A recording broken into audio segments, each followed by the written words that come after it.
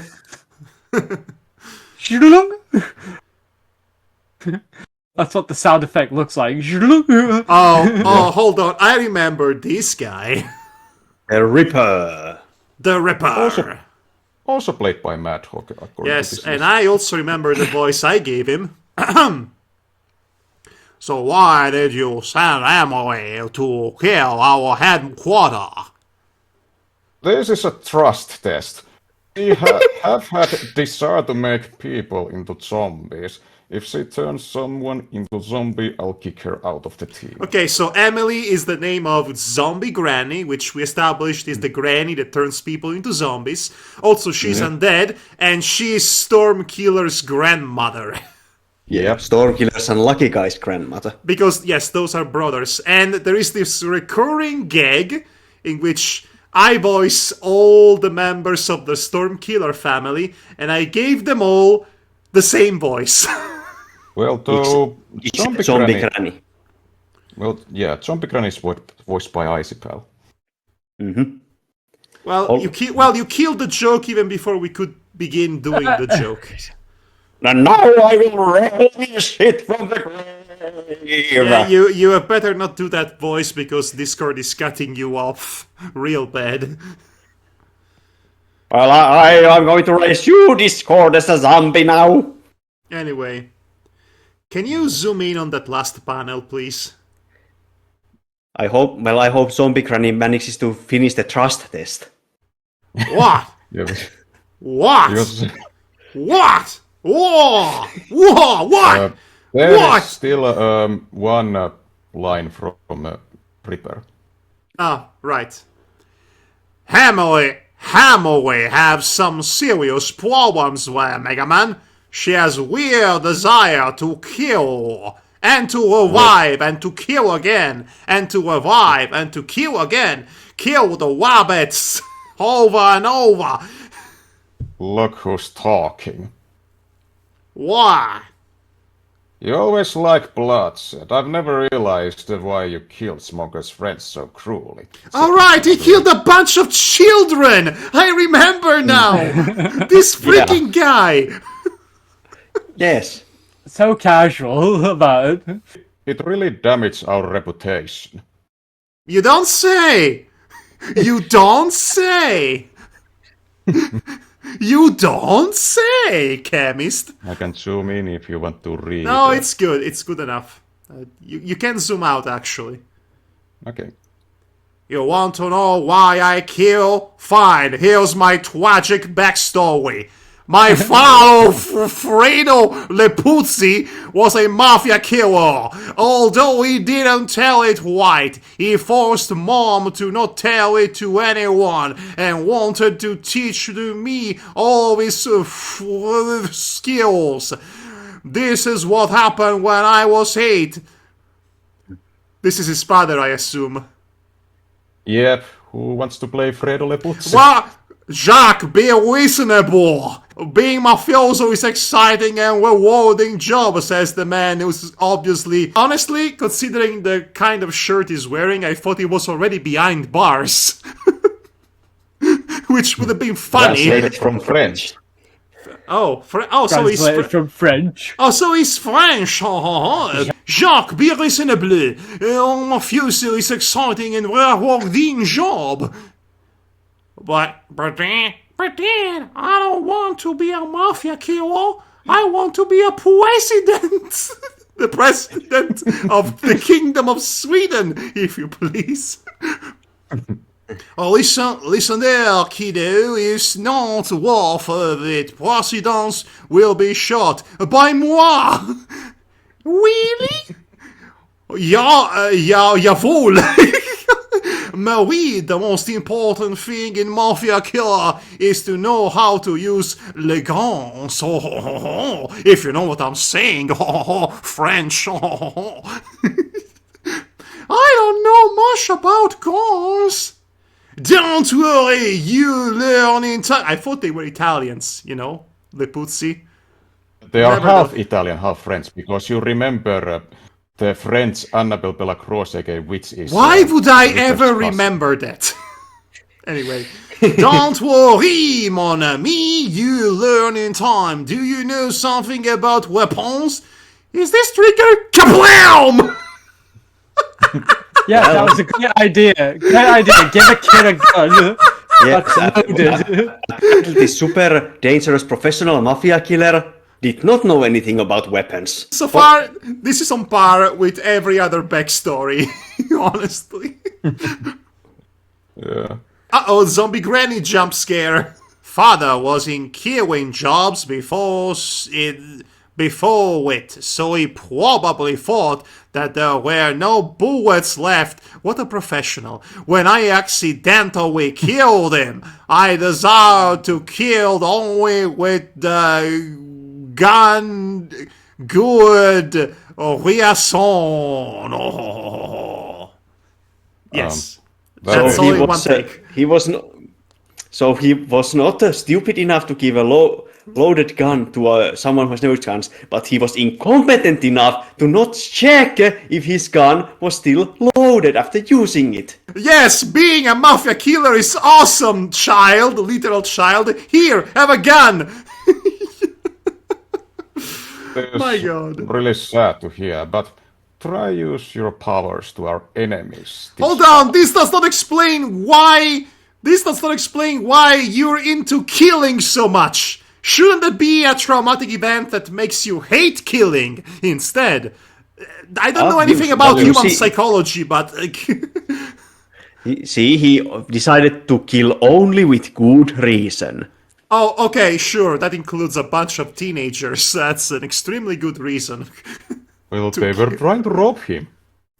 So it was self-defense. Sure, okay, Yeah. well... I mean, I guess I'm trying to give Ripper some sort of an beat, make him less one-dimensional, but this regretful side kind of feels stacked on at this point. Yeah. There came a point in your comic in which basically everything presented and written in every other panel was just characters exposing their backstories or expositing their next plan of action, characters talking. Not a lot of action in this superhero comic, I have to say. Yeah. Actually, I'm glad that there isn't much in terms of action, because these dialogues are hysterical. I wouldn't change a thing. Okay, so does then it's Zombie Granister, who is currently in Boston. I am going to resurrect Abraham Lincoln and make out with him. For no particular reason, I'm horny, and I'm zombie granny, damn it! Don't tempt me, Madhog. I might as well do it. Anyway, please. Daniel thinks that I am danger for those Swedish. How he thinks I can use my powers if he never allows? Although, He can't be angry from what he does not know. Zombie Granny strikes me as a 16 years old mischief-making Gyaru more than Zombie Granny. That's oddly specific. That's oddly specific, I realize that as well as I was saying it, but I put it out in the world, I cannot take it back. Anyway, it didn't take long to travel to Stockholm's airport. There we met new superheroes, Swedish superheroes. No, say it ain't so. We didn't. They were offhand mentioned in one issue that there were superheroes in other countries as well. Oh, goody. We didn't know them. They will be in great role in our lives. Sure. So, who wants to voice this 60-year-old Belgian superhero? Speaking of oddly specific. Maybe I should, because I have so few roles. Yeah, I suppose. Welcome to Europe, ENERGYCORE of Power. And you are ... question mark? Forgive my manners. Gerhard Nifenkov. I'm better known as Super Leader. This is United Heroes of Europe. These are our other members. Okay. Eduardo Spicena, better known as Matador. Good day. Good day. Good day to you, sir. Lauri Numila, better known as Shaman. Hey. to become the Shaman King. And Tiffany Dunnington, better known as Sizer. Sizer? I honestly, looking at her, I would say she's better known as in desperate need of medication. Yeah. Well, she's Sizer because her power is to change her size. I was going to say she looks in desperate need of medication. Yeah. She's had rough. She doesn't talk much! He's just shy. Sure. Whatever you say. Yeah. Super leader. So what brings you to Europe? Vladimir Lenkonensky and his gang are going to kill the King of Sweden! Really? This is serious news. Do you have any evidence or intelligence whatsoever, aside from he said, she said? No? Okay. We trust you completely. You seem trustworthy, Stormkiller. By the way, how did you know that we were coming? Since I'm important politic in EU, I have contact in many places. I don't like this guy, for the record. Oh yeah, it would have turned out later that he's a bit more sinister than he leads on. He looks the part already. I mean, I'm still trying to decipher if that's supposed to be his receding hairline or a hairband. Actually, never mind. He looks like Winston Churchill, so he's even more sinister because of that. He kind of reminds me of with that hair, that white hair thing. It reminds me of Patrick Stewart. You know, the guy who plays Captain Picard. You don't need to specify who Patrick Stewart is. It's just in case, okay? Yeah. Okay. Okay, do you know when this Lenkonevsky is going to attack? In circus, after Nobel Prizes, which we all know happen after the circus, they are very specific about having the Nobel Prizes happening. Wait, was it before or after the circus? That's worded poorly. In circus. After Nobel Prizes. Nobel Prizes. Okay, so the circus happens after the Nobel Prizes. Okay. Yes. Okay. All right. Let's go to a hotel where we are and plan this in there. That's Lucky Guy. Super leaders line. Oh, Then okay. Honestly, then That is a very bad positioning for the... I was about to say, that's also bad positioning for the dialogue in the other panel, which looks like it's coming out of Caesar's forehead. Or eyeball in this case. Or Yeah, eyeball, it's a bit sure. difficult to make speech bubbles for people who are outside of screen. I have a recommendation for you. When you have to write a speech bubble for a character that's not in the panel, usually what you want to do is to take the little pointy thing at the end of the speech bubble and turn it to the side, implying that the character is off panel. That's what you're supposed to do. That's what traditionally has been done. Yeah. Let's go to the hotel where we are and plant this in there. Let me guess, Stormkiller is saying right, not Time Empress. Yeah, because that's whose mouth is open. Well, it does. It looks like her mouth is open too, but also once again, it's the same issue of weird speech bubble positioning. Yeah, and with this Right! ironic, because during this issue, neither Lucky Guy or Time Empress has a single line in this. Oh, goody! So you're treating women the same way many male writers treat women in superhero shows, anyway. Well, Lucky Guy either has it like this is more of a problem of an expanding cast where sometimes they just don't have anything to say. You really are writing your own battle shonen manga, aren't you? I will say this, I don't remember when her name changed, but she used to be called something else before Time Empress. Yeah, she was a ninja girl before, but issue number 12 she realized that her powers developing kind of an small time slowing and time reversing, so she decided that the new identity will be better. Yeah, Yes. that was when a Smoker revealed to the Energy Core of Power that they can improve their powers by concentrating really, really hard. That wiki article is getting longer and longer, isn't it? I will say this. It's a good thing you changed her name.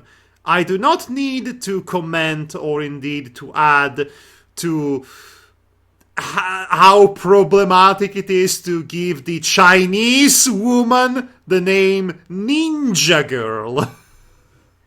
I mean, it is said that America is the melting pot of culture, so there's bound to be this kind of mix and match cases. So racism, yes, of course, we all know that. Anyway, Stereotype in this case, but that's a potato and potato. There's never been more potato and potato than in this moment, Devar. Take a tomato and tomato. That too. Listen, we are bringing up all the sauce and all the thoughts, and we're making a minestrone with that. Okay? Not the condiments. And yeah, it's have been so long from when I last time was in here. So we need to save King. Any ideas? You had an entire flight to discuss ideas, and you decided to do that now when you landed. Yeah. You continue to be an incompetent boss to levels that are frankly disastrous, my good man.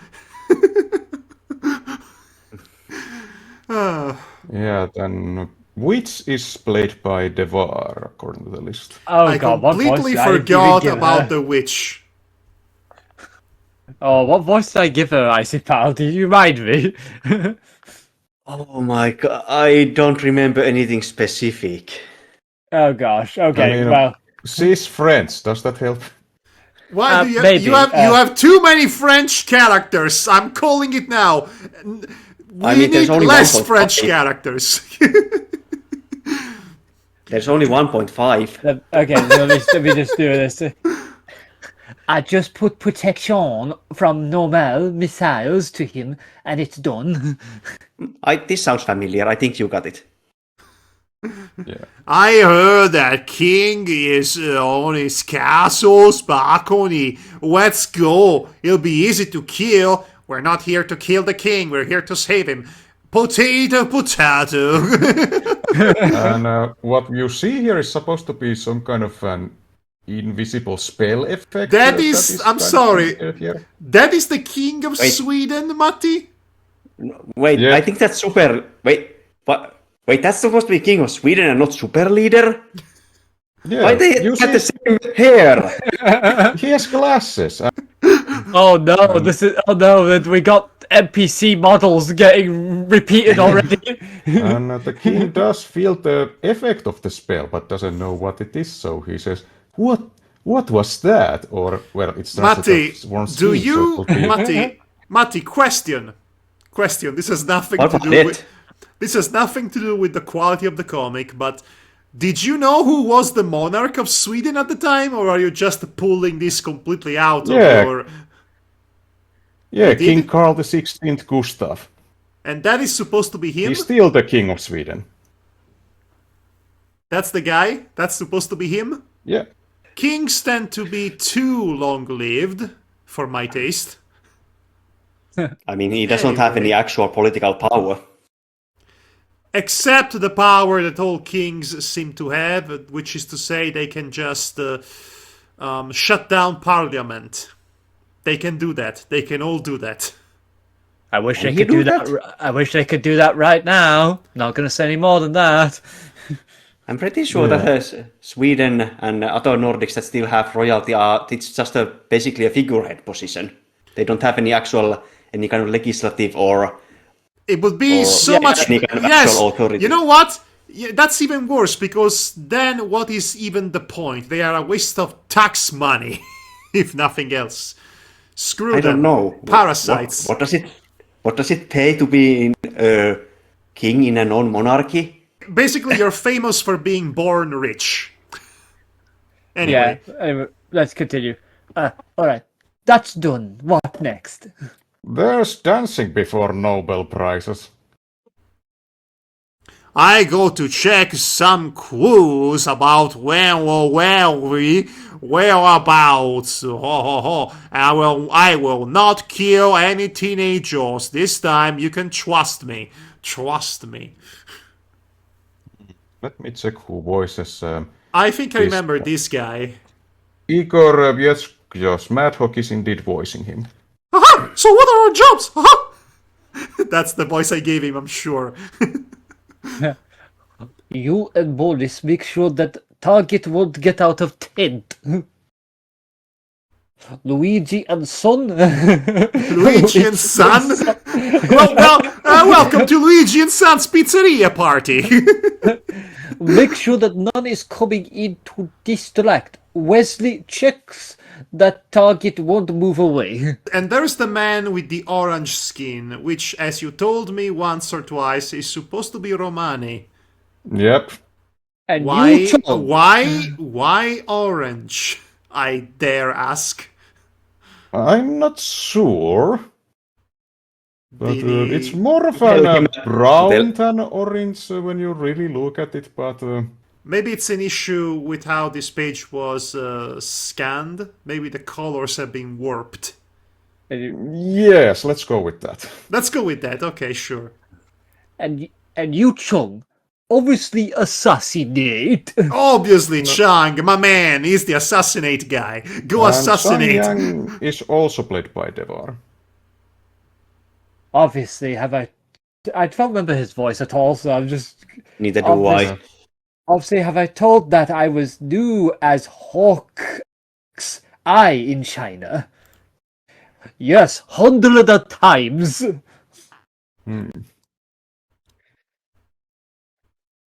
The time is running. We should prepare to Nobel Awards. You sure are a great dancer. Thanks. and thank you for the evening. You're welcome. I love you. Oh, I'm sorry. I said it too hasty. Boy, howdy. Oh, yes, the incredibly compelling love stories of Energy Core of Power. I mean, it's not Time Empress and Lucky Guy, but It's not Time Empress and Lucky Guy with Stormkiller stalking them. I mean, accidentally stalking them. And Slurp. What kind? Does that I'm say- sorry. What is that onomatopoeia? That's You, That's Finnish onomatopoeia for kiss sound. The kind of sound seemed more akin to kissing an octopus. But this is not that one Cthulhu dating sim game. So that would have been weird. Something along those lines, you see. Anyway. I love you too. Oh. Da da da da da da da da da da da da. Just to remind the audience, at this point they have been dating 2 months. Well, good for them, I guess. I don't especially care, but it's not the worst romance in this comic, so... And Nobel of Chemistry goes to Daniel Forrestal. Yes, finally. Sure. So it just happened to show up for the Nobel Awards, and since he was there, they gave him an award on chemistry. Is chemistry actually a category for the Nobel Awards? It was actually in the previous issue, King of Sweden called him and said to them, hey, come to The Nobel. King of Sweden himself called him to tell him, hey, my guy, guess what? You won the Nobel Award for being an asshole. That is nominated for the Nobel. You're being nominated for the Nobel Award for being and an asshole. Nobel he Award did works cure in a diabetes. Why? What did diabetes ever do to you? He had a family. My mother was diabetes, you monster. Yeah, this was kind of made as a joke relating to an Simpsons Halloween episode where Nobel Prizes were given like Oscars. Okay, well, fair enough, but it's not really well conveyed here. But again, Yeah. I'm trying so hard not to be that guy, but Yeah, the series is really struggling with its tone. I'm trying not to stop the train at every single second and iota and comma to be unnecessarily pedantic for comedy, but I cannot help being myself. I apologize. Yeah. It's funny though, just the I'm timing glad of it it. is funny. And to be fair, we have been kind of jumping all across in this issue without any kind of scene, with only the most barest of bones scene transitioning. I don't even think there was ever a scene transitioning. I think everybody's just inhabiting the same space. They're just pretending not to. There was when they got to the plane. I mean, it was one of the gimmicks of this comic that only Stormkiller narrates, and when he's not present, then we don't have any kind of text and just go through the different points in time and trust that reader is smart enough to figure out what is the... Okay, Matti, it is remarkable that you had the knowledge and wherewithals to understand such nuanced elements when it comes to sequential storytelling, namely how much the narrator is allowed to know and when it is appropriate to use a narrator. So with that, I will compliment you for doing and figuring out that much without having studied the art form. So good for you. Yay, small praises. Yay! I am not trying to be facetious either. If I come off that way, it's not intended. Yeah, I need to clarify that. Right. Circus is about to begin. Are you ready? Circus is about to Bilbo Baggins. Oh, this is about to beg. Icipel voices Wesley Nimbleton guy here. Sure. So it's a black man, and you called him Wesley. Were you thinking of perhaps Wesley Snipes? Maybe at least subconsciously. I wasn't really thinking of him per se, but maybe I had heard his name somewhere, and then subconsciously I added it to him. Well, Blade had a couple of fun films and a not so fun film. Yeah. I think at this point Blade 1 and 2 were out. Yes, I Like- think so as well. Yeah, this is from 2005, so probably Blade 3 as Yes, well. I think all Was three Blade were 3 out by that point. Was Blade Trinity out by that point? Yes, it was. I remember it was because Triple H plays a character in it. And I remember when he took about a month off for that very short part. And when he came back, there was the whole storyline that brought us to Elimination Chamber in Puerto Rico. But you know what? We don't need to talk about that. Yeah. Do you want to hear a sad story regarding Blade?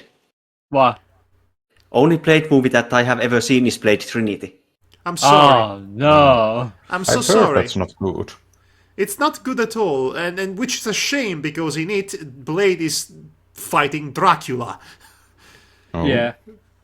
But honestly, the first two are pretty nice. I think they've aged pretty well, or considering they are very much of their time, cinematography and action-wise. The second one, famously, was directed by Guillermo del Toro, and it is considered the best one. Yeah. Anyway, you know what to do. Don't go inside until next show. And here is a new character, who is an... It's a bit vague, was he a performer in the circus in this, but he's going to be appearing in the future issues as well. Who wants to voice Waldo Flex, aka Ratman? Ratman?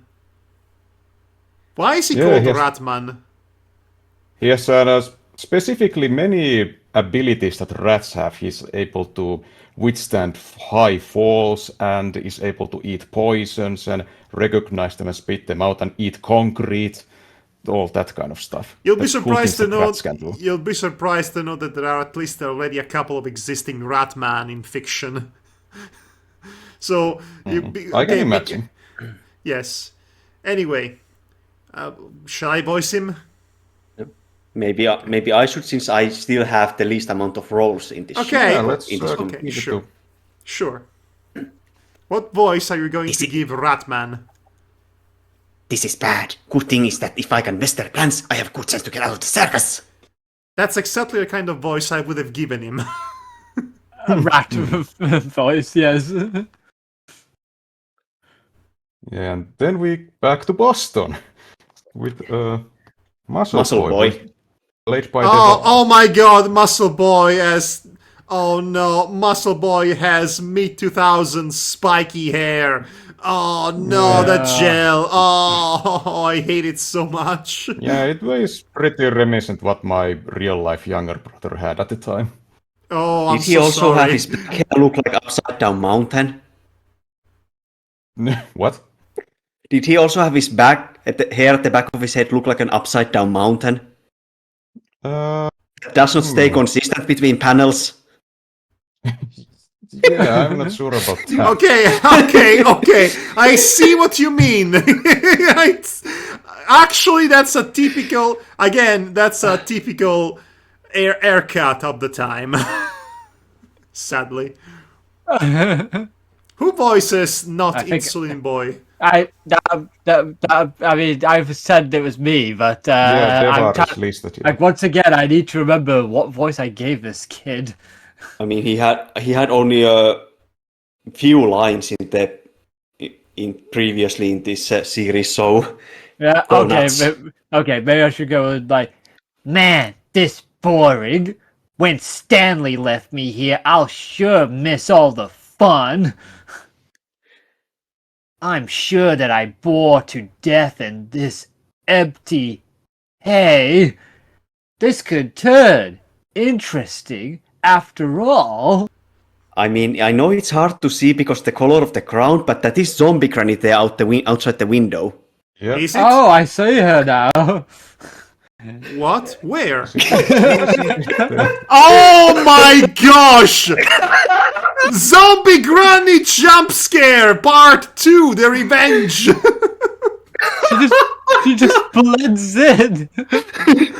Matti! Why You should have chosen a different color for that, Matti. You're killing me here, buddy. There are Different different shades of grey. Arsenic? That is made with kind of a silver grey color, and this is made with a regular pen. The asphalt. Matti, don't get cute with me, sonny. Evar, is he trying to gaslight us? Maybe.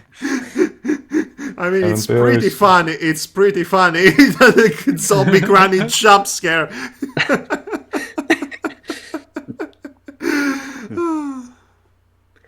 Or you want to make minions without Daniel's knowledge? I should go in some dark alley. Hey, zombie granny, where you going? Hey, wanna partner up and get up to some shenanigans? I got my cool skateboard. I'm sorry, Sonny, but DILF is not on the menu yet. It is 2005. They were called the Cougars at the time, even though it's a different creature altogether.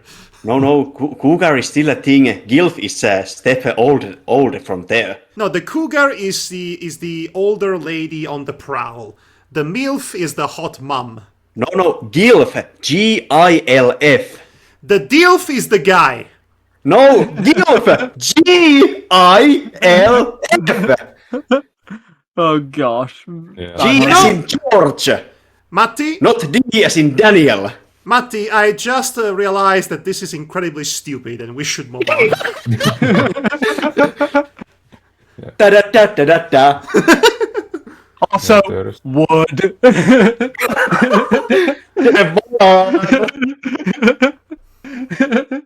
Anyway, let's continue. What the heck? Muscle Boy, what are you doing here? Are you so senile you forgot that here is our headquarters? Matti made a spin-off comic about these two. Pronto.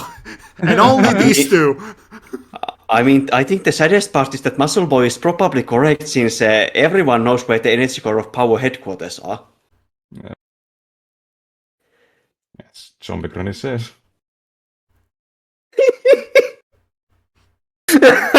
That's, oh my god, that zombie granny is channeling Madhog. Damn it! It's so hard to recognize your headquarters. It looks like a regular house. But it looked like she was spying on the boy from that panel. She was hiding behind the tree, spying on him. Yeah, she was just walking by. I just noticed he's wearing a Nike shirt. Like a proper chod from the top. Answer my question. I bet he uses Axe body spray too. He is that kind of guy. Answer my question, corpse. It's not your business. You're the most hated member of Protectors of Humankind because you rarely go out alone. It's sure that you're plotting something evil. I mean, just because she's old doesn't mean she's evil automatically. I mean, she has turned at least 5 people into zombies, so... I've been meaning to ask, is the zombie status reversible in any way? I don't think so. Okay, so basically she killed people, is what Yeah, you're and they saying. were destroyed in an explosion anyway in issue number 7. I guess nobody cares that they're dead. Is that the fight you want then? I'm not totally helpless. Oh yes! you- Oh yes! She has a shotgun hidden in her cane. Yeah, it's Amazing, right? rifle She should hidden in be case. she should be called Doom Granny. Neither do I. Ha! Aha! See, it's appropriate that you have a gun because now I'll show you my guns.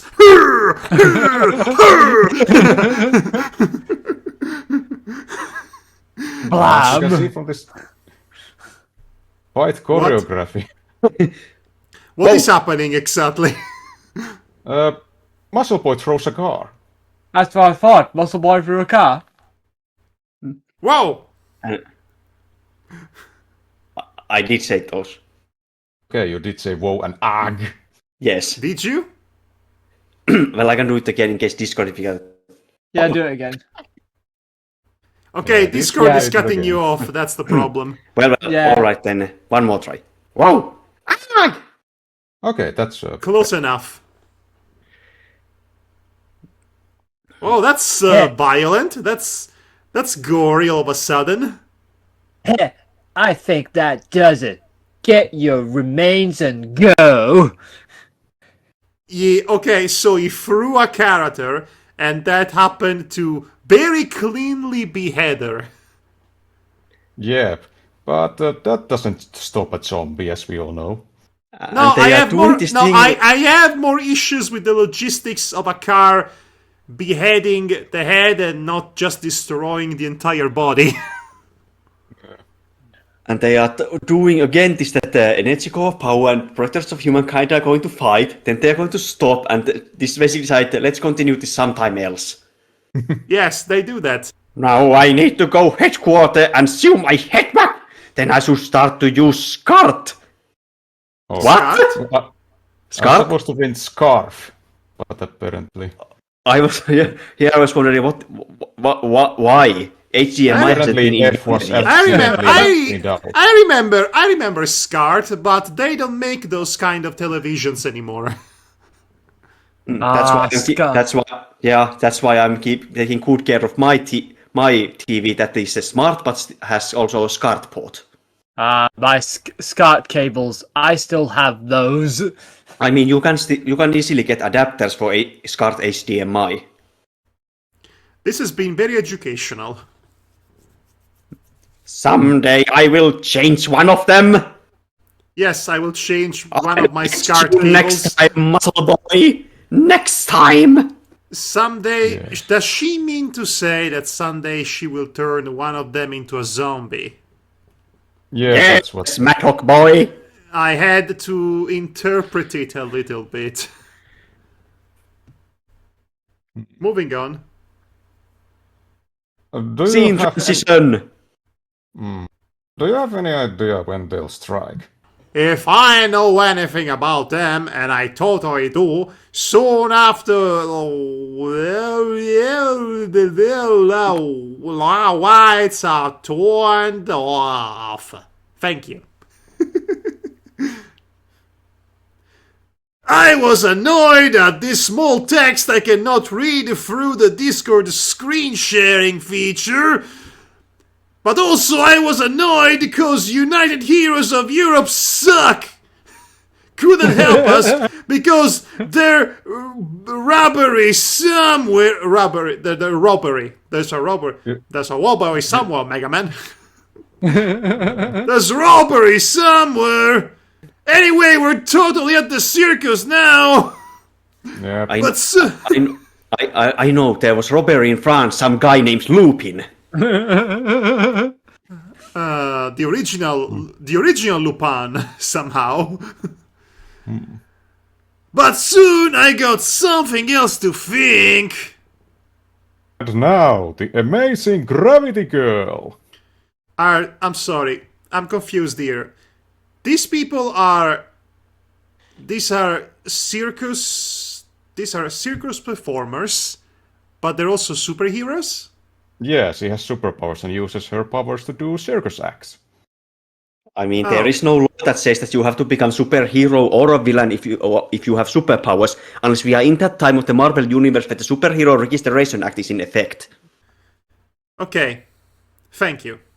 Don't add that to the wiki. I mean, I do not know what's the superhero legal code in this universe. It has been very uncertain. I'm assuming this works like in My Hero Academia. I'm assuming. I haven't seen that, so... You're not missing much. It's basically this, but worse.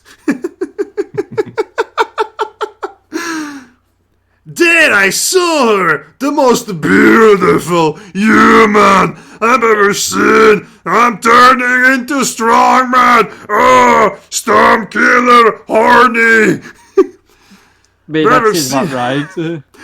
I've ever seen. Although she was known for her superpowers, I also wanted her to team because I wanted to get close to her.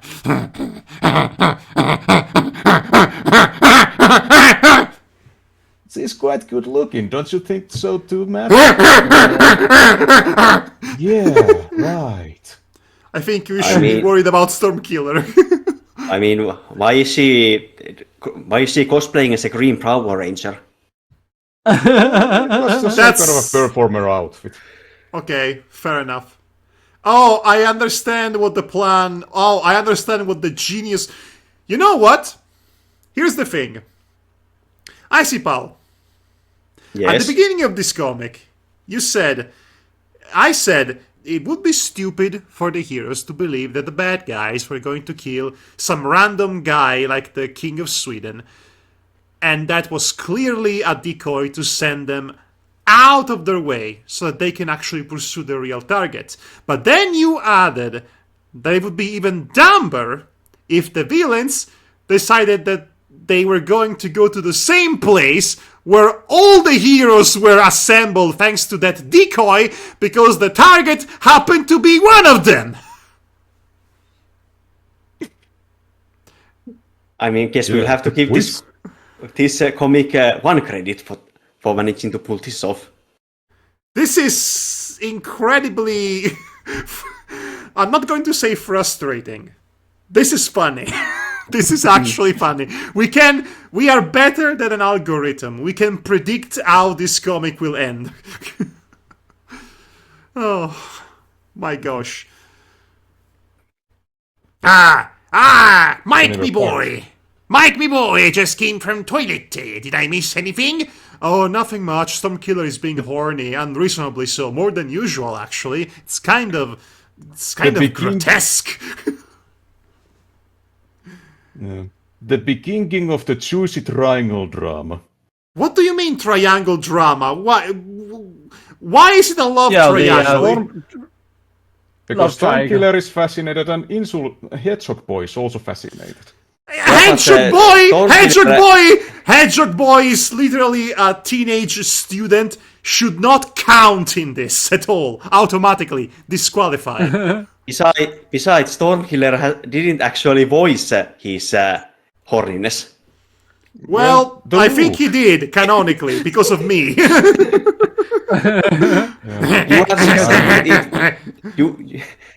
It's just a very loud inside voice. Yeah. For context, the ages of these three are 20, 18, 16. Well, it's not that big of a gap.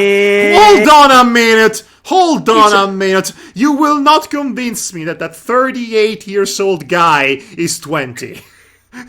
I think we have been here before. Have we been here before? I think we I have. think we have. Anyway, so apparently translated from Chinese as the comic. Well, did Pirate say his line? This is no good. This is no good. Pirate says. Hey there, fellow kids. You know, there's nothing better than being hacked by somebody you love. But if that person is a stranger and you don't know them, then it's no good. So what do you do in that situation, me boys?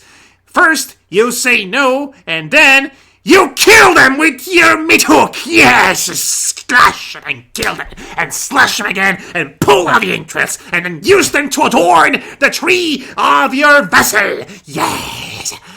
And then you get out of there because the cops are coming. Also, I say translated from Chinese, but it actually says translated from China. So all the way from China. I thought we were in Sweden. Okay, I think somebody in China remotely translated this back in English somehow. Does this mean this is a bootleg? Yes. Okay. Okay, time to do the job. As Vladimir put it so funny. So funny. So funny. This It's so is funny, you truly- see. This is truly the best. This is truly the best of humankind. I What suppose I was supposed to say the best for humankind, but yeah. What the hell? Someone chomped. He did Iron Jaw. Yeah, This Ratman one. shows his powers of being able to jump through wood. That And is. this is what happens. Oh, so he's dead. So let me get. So Ratman has a body count now. Yep. He's only just entered. Obviously more competent than any other hero in this godforsaken story. What did he fall on exactly? Was it his own gun? Yes, Yes. he was penetrated by his own rifle. Matti, I just realized that this is the guy in the foreground, front and center of your cover, and he has 5 panels at most. And then he dies. He was in the previous issues as well. Wow, he's such an important character dead. Killed by Ratman. Killed by a guy named Ratman, which was introduced in this one issue. And he's been in 2 panels at best. Yep. Didn't expect that, right? No, that was... I will admit, that took me by surprise a little bit. If that was your intention, good job. Thumbs up. Great job, Coen brothers. Both of them. Blam, splash.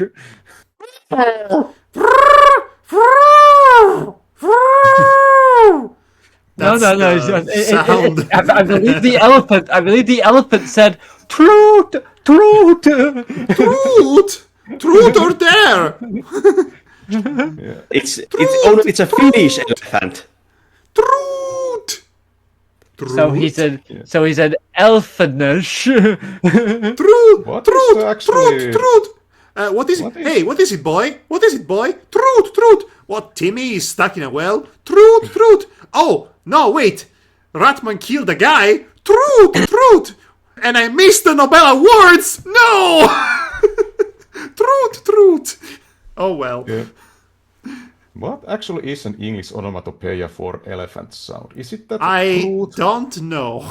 I actually don't know either. Isn't it the truth but with the O's instead of U's? Possibly, I forget. Don't know. Don't really care either. Whoa!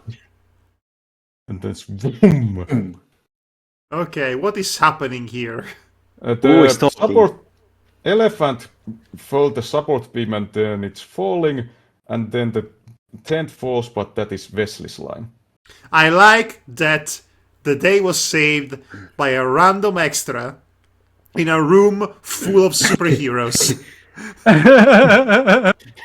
Hey, I'm alive! I got a second chance! Whoa! Wesley Nimbleton told everything about Vladimir Lincoln's plans. Are Waldo Flex? And What? they are none the wiser. Why is Waldo flexing? Where is Waldo? Unless you're in Britain, in which case is Wally. Yeah, Wally. Yes. Unless, What is it? well, Wally, except his nemesis is named Waldo in reverse. Or In in Finland Britain. where he's missä on Vallu. Huh? Yeah, What? yeah, he's named Vallu here. The guy you have to search from. Did she have a transition exclusively in Finland somehow? What? I think he's getting the wrong end of the stick again. Okay. I thought you said Yes. Miss Waldo at some point. So that Ei was. vaan, I mean, missä on Vallu? Where is Waldo? Missä that's on why- Vallu? okay, that's why I misheard. But no, I prefer Trans Waldo personally. So I'm sure there is art on that on internet. I mean, Trans there is a Waldo, theme. but only Trans Waldo, but only in Finland goes strangely hard. I mean, there is a female character who looks like Waldo, but is like Waldolina. I don't know. I forget. I just remember I just remember the design. Similar to Waldo, except woman. So, That is this almost is like. Yes. Ratman's line.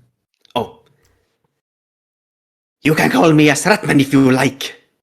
Thank you. You saved my life. You are welcome. Would you want to join in Protectors of Humankind? Who, me? Sure, I'll do. I mean, the pay is looks great, like the benefits are even better, and you get vacation every 2 weeks. And then there is a cop here. Policeman. Not so fast! Okay. You take it, I don't care. All right. Not so fast, Mr. Flex. Although you first saved him, you're still arrested because of killing. I can't go jail now.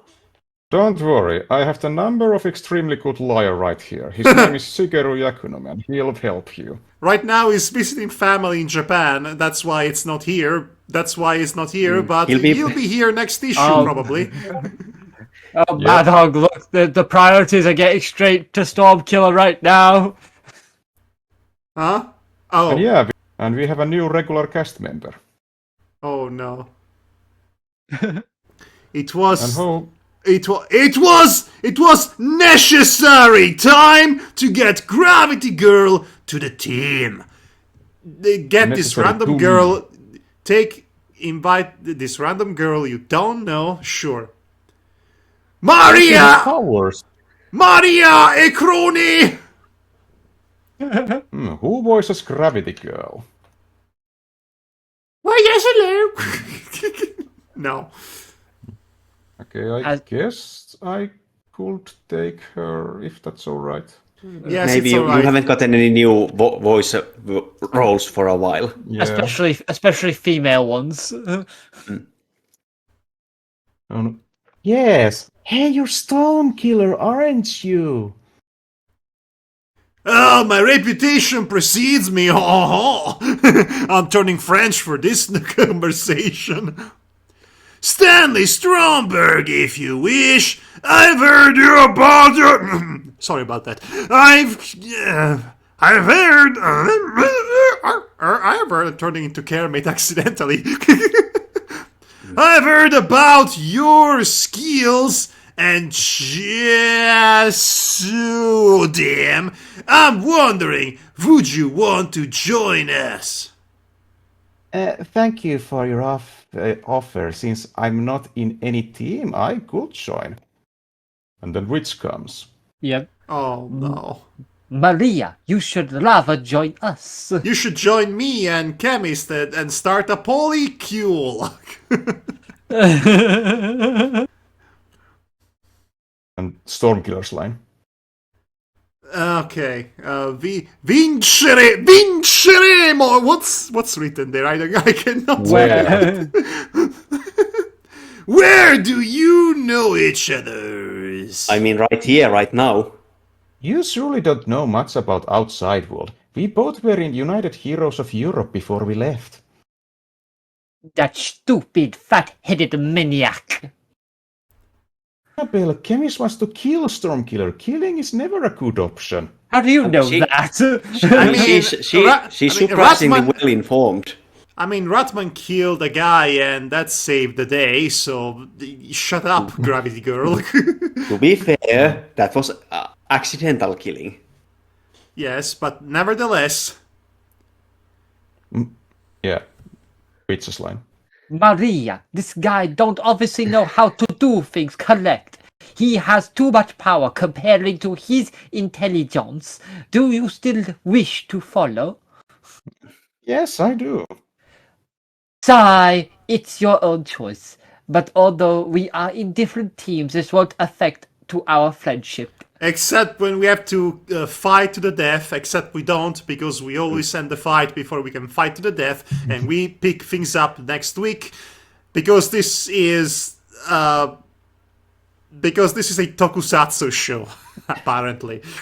I am starting to see the pattern of basically everyone in these two teams either knowing each other beforehand or being related. And I'm also starting to notice that the cast is ballooning out of proportion. Yep. Yep. Speaking of bombs, there's the man, the myth, the legend, the Sodium Man. Why is there Gandalf the White there? What is happening? Saruman, not Gandalf. Are you sure? Because can you So- tell them apart? Why is there a Lord Yes. of the Rings here? What is happening? I'm pretty sure that's So Gandalf. there's Yeah. No, that's Teleporter. Saruman. That's Saruman for sure. Are you sure? Yeah, teleport appears. Saruman has a bit of grey in the whiteness. This is all white. That's why I thought it was Gandalf. Yeah, Saruman was all white, and look at that staff. That's Saruman's staff. Yep. Is it Saruman stuff? Yes. Okay, You I'm may going to have to watch I'm the going to- movie again. I at am some going. I'm going to take your word for it. It's been a while, but the only reason you can tell that Saruman is because of the staff. Because otherwise, he's indistinguishable from Gandalf. Let's be honest. Yeah. Why Very is there Saruman explainable. here? More to the point, why is there a Saruman?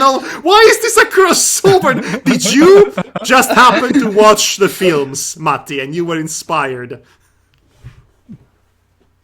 Yeah, some. Well, you're going to see when you read further, but anyway, this I teleport can't wait to appears. see how this is going to be explained. So, yes, I remember the voice you gave Sodium Man. You sounded like he was underwater the whole time. I think it's funnier if he keeps drowning. I recall that you kept the same voice. All right. Okay. What the? and who wants to play? I'll play Saruman. Good day, Sodium Man. You're Christopher Lee, the actor! Literally Christopher Lee. Just not Saruman, just the actor Christopher Lee dressed as Saruman. I like the fact that there's bum right next to him, as if like saying Bum. that the actor is a bum. Yes. Oh God, he's okay. Let me read this line. You're Christopher Lee, aren't you? I hope that people would not say that name. Let me explain. Oh, I cannot wait to hear this. I suppose that some time ago I was Christopher Lee, but I don't remember anything about it. All I remember is that I am Saruman, mighty wizard. And the bum sound effect, which is basically calling him a bum. This Yep. I cannot. This is incredible. This is about as good as Tom Bombadil making a random appearance in My Immortal. I love that still. Yeah, there are a couple of actors who are now thinking there are their characters that they played at some point. Is that Yeah. part of the storm, magic lightning bolt superpowers or something else? Yeah, it kind of does some magical lightning thingy from the staff and what. No, I mean the source of that. That are they caused by the storm's purple magic lightning bolts, or is there Yeah, some everything kind of is other caused by that. Ah, Yes. okay. So what do you want? What do you exactly want? You would be very powerful ally against Los Angeles Hero Department. You should join us. Oh, please don't tell me you're introducing a brand new team of villains, captained by Saruman of all people. Please. Also, Madhog, you mispronounced Ali as ally. I think he meant to say ally, and I read it correctly by mistake. Yes. It's supposed to be Al. Yeah. Thanks, but I work alone. But you have Very well. anything. Very well. But if you change your mind, just think me anytime, sexy wink. And he looks unimpressed. Looks terribly unimpressed.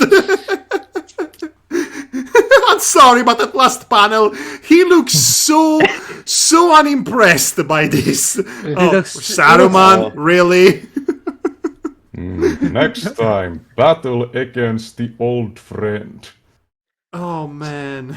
So does that mean that Saruman is now leading a group of actors who have been given powers that make them think like, give them powers according to their characters they've taken in the past? Oh my god! Saruman has been nominated as leader of SAG-AFTRA, and the Union is evil!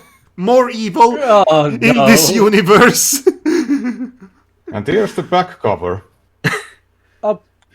Update, you know, update, you know, Update. Fika Energy Core of Power database. Now 5 newest numbers in introduction instead of 4. What? It's a meaning that the database has the 5 latest issues, small synopsis telling that what has happened previously.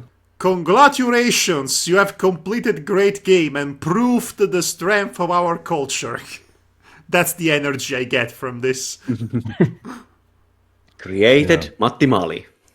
Never forget. And that was issue 14. Somehow, some way, that was a issue of a comic that Matti Mali made when he was a teenager, and it's not like I didn't do the exact same thing with the things I was drawing at the time.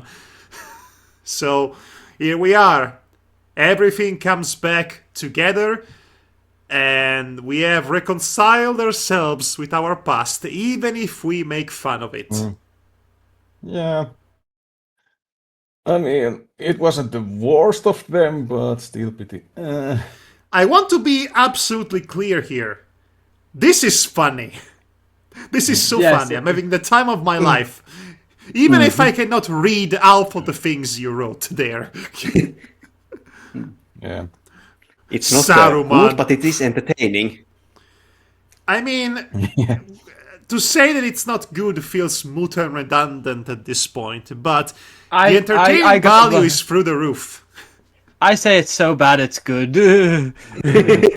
I would not even say that. I say that it's legitimately funny in a way that something like this can only authentically be funny. So, Yeah. good job in making something that will make us laugh, Matti. Yeah, you're welcome. But you know, we have only been here like 2 hours, and would you like to go to the next one, which is equally long? I'm up for a second round of this. Yeah, that's fine as well. Just as long as let's try our best Why not not? to let's try our best not to linger for ages over panels. I say. I mean, Yeah. remember, the first half an hour of this was basically summary of the previous issue to get everyone up to date. Yes. So yeah. Yeah, so let's go to the ENERGYCORE of Power number 15. And I have to say, right off the bat, this might be the best cover you've ever drawn Yeah, so I far. think I agree. I think you had some very clear inspirations from Marvel or DC Comics. The one issue where they fight the big bad guy, and to emphasize how big and bad the bad guy is, he gets front and center, and his aura is enveloping the world around him, and all the other guys can only look at him in helplessness. I'm sorry, am I seeing new faces in the background? Yeah, Yes. there's Are those the- a couple of extras from the Matrix? Okay, so we have Neo. We have the guy from the Exorcist movie. the Wait, hold priest. on! Matti. Question. Yeah. After Saruman, or rather Christopher Lee, who thinks he's Saruman, from the previous issue, are you turning your comic into a big pop cultural crossover event? I mean, not that big. It has some small snippets. Is that actually Neo from the Matrix, and is that actually Max von Sydow? Is the third guy supposed to be Captain Nemo? oh No, my the- god, I thought I was going to say Captain Nemo as well. Well, he's not Specifically Captain Nemo. Nemo from the League of Extraordinary Gentlemen? No, he's not. And he's not Max von Sydow, but he is Keanu Reeves. Oh my gosh!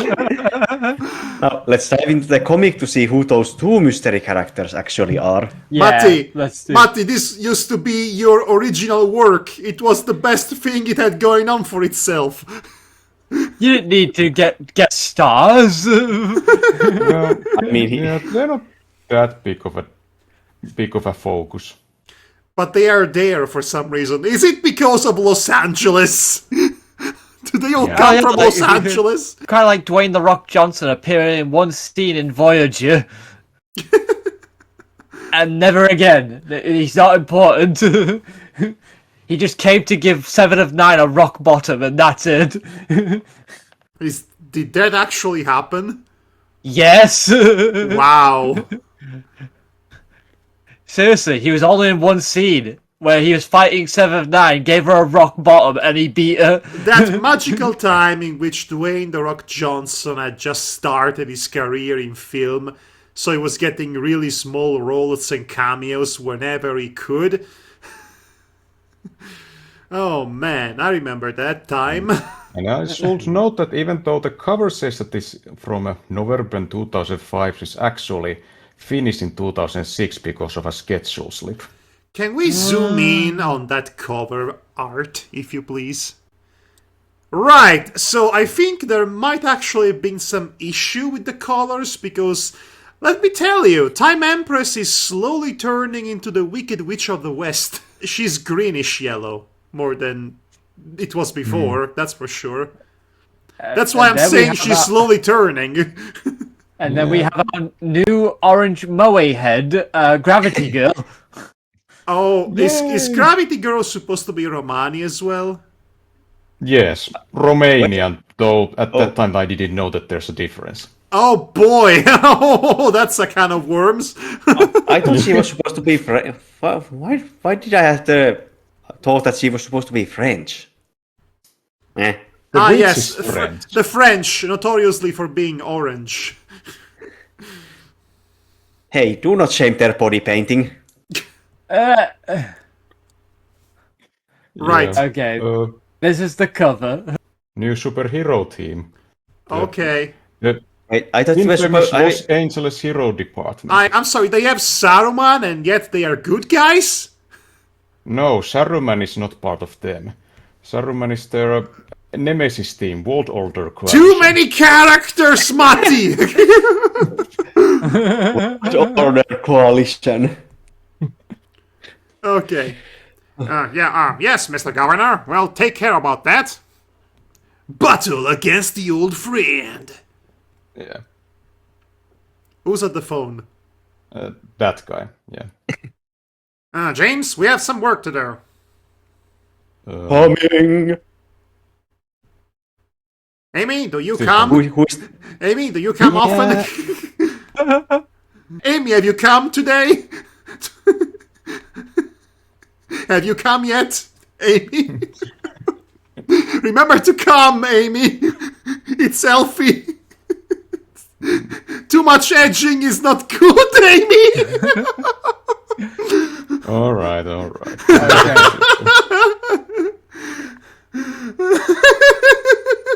I think we are going to need a Swedish penis pump to get all of that out. Yeah. Hey, Neo, have you come? Yeah. Whoa, I come so much. Whoa, I know Kung Fu. You mean Kung Fu, right? That's so, no, I said what I said. So little bit. I can't wait to have Ross here, yes. Of you degenerating.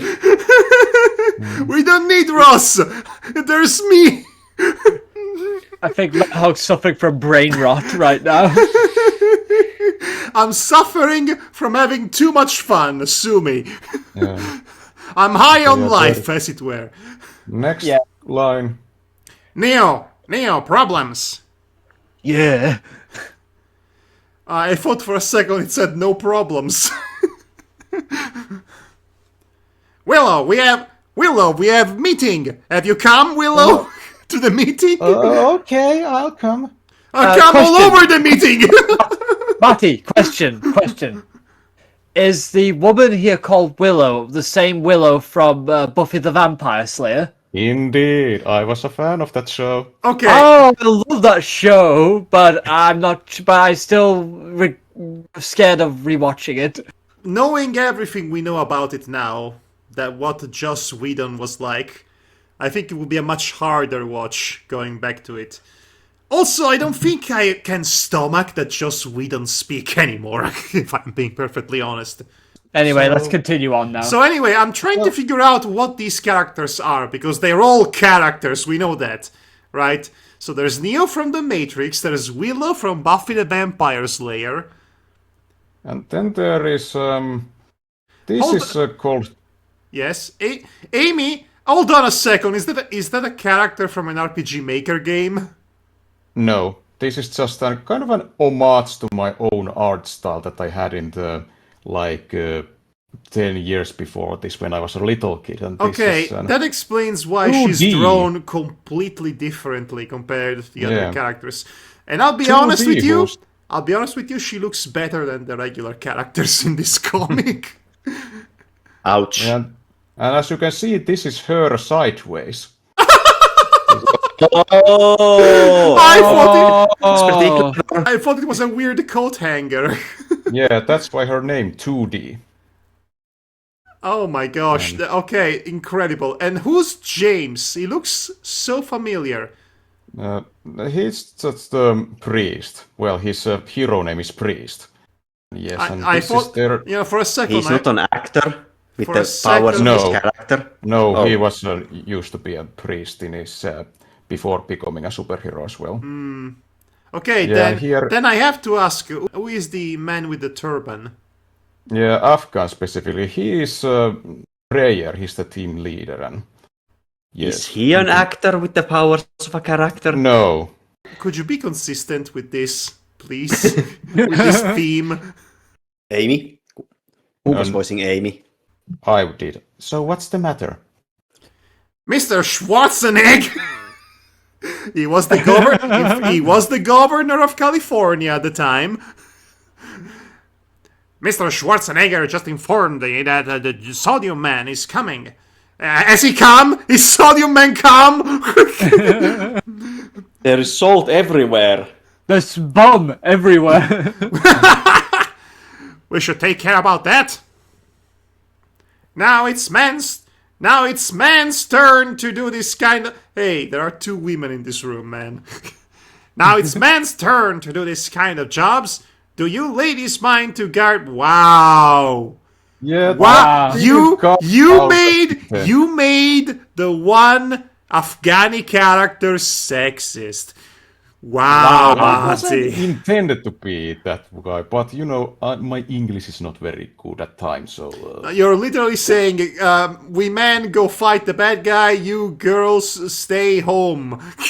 Maybe it was some kind of an... Well, you girls did the fighting last time, so let's... it's our turn to do the fighting now. Or something. They are doing this whole energy core of power. We can't go on out as a team. We must need someone to guard the headquarters. Even though this is the kind of fight that could use everyone on the team. Can't you hire a janitor or something? Anyway. also, I was Set up gonna, defense systems. also, I was gonna say, you know, as a joke, like, you girls, Mom said it's the boys' turn to fight now. It's my turn with the Xbox or something, yes. Well, gee, how come Mom lets you have 2 hot dogs? Okay. Now we had enough members to fight against Sodium Man. You know the plan. We had a plan? Really? Yeah, okay, you know the plan. Time Empress, you come. Lucky Guy, you also come. Gravity Girl, you come with me. The plan. Oh dear.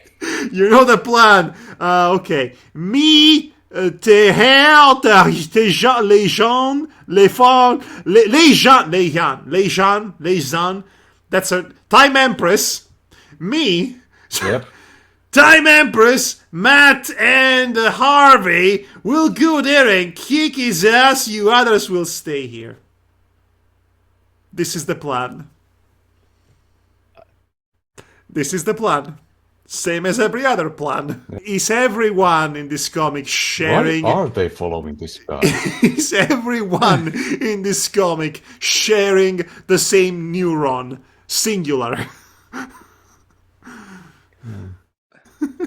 Hey, wouldn't it be funny if the next time Galactus is marching, stomping on Yancey Street, and Fantastic Four and the Avengers go to fight him, but they decide to leave half the teams back at the Avengers Tower and Baxter Building to guard the headquarters? This is pretty much ENERGYCORE of power in a nutshell, isn't it? Stanley, you said that you think about taking me with you. Sorry, your cap looks like somebody came all over it. Sorry, Mike, but this is rather personal. That's why we've been collecting so many members to go fight this personal battle of mine. And then we leave half of them at the headquarters. I am the greatest leader of all time. Don't question my methods. This is rather personal, you see. Case. That's why I take those he already knows. Then what was the point of gathering new people?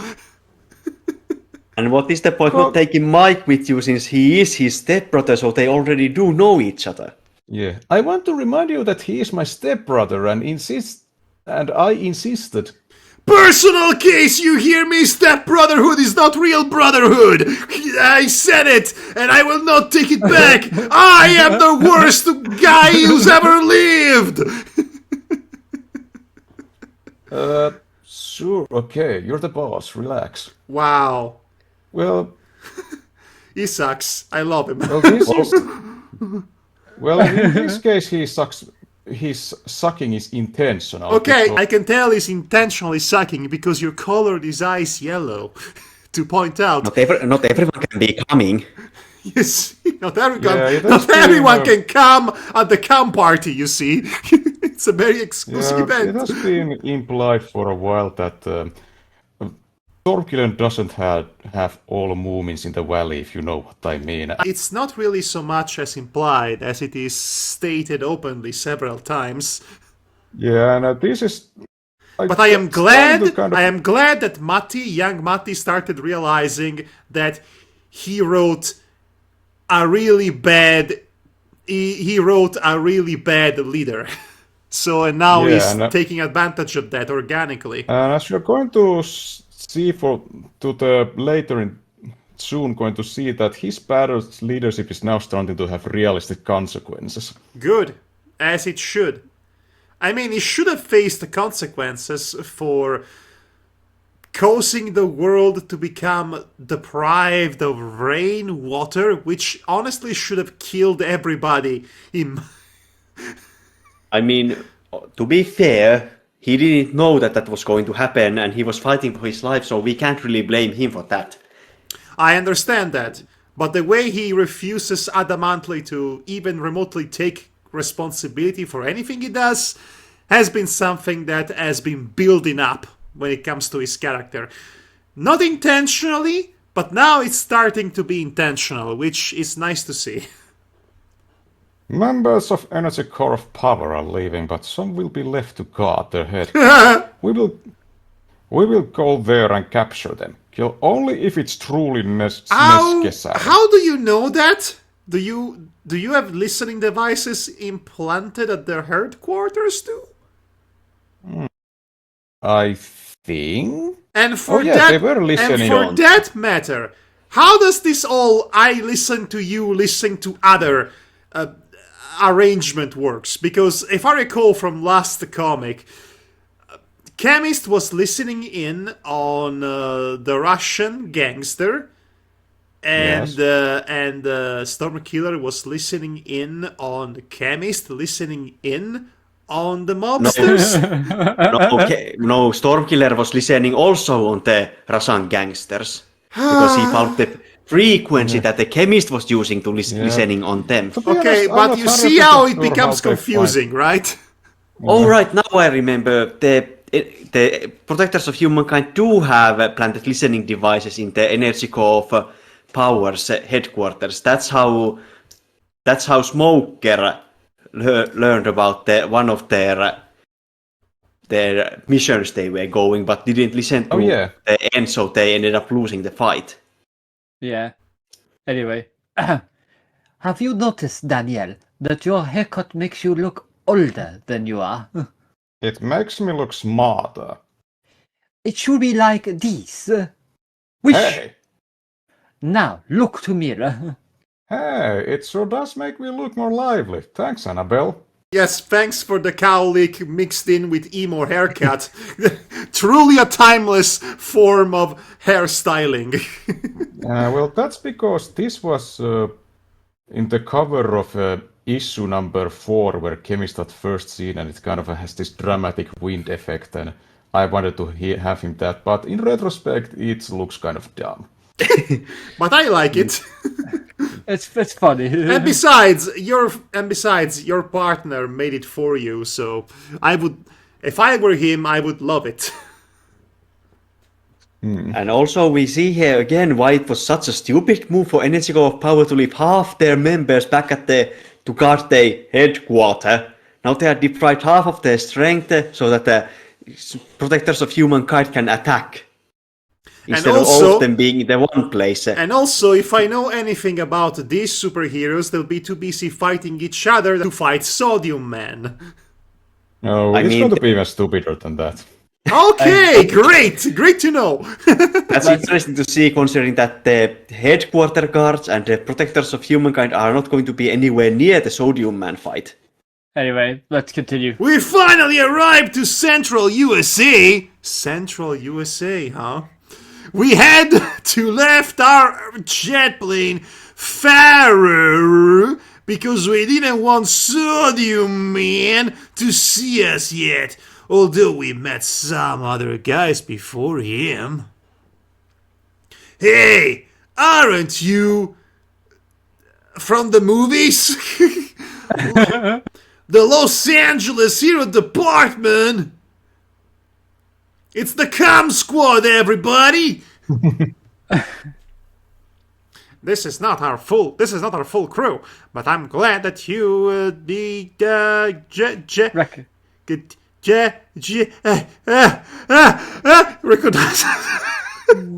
recognize us. But I'm glad that you recognize us. Yes, of course. Of course, of course I do. Alisendum?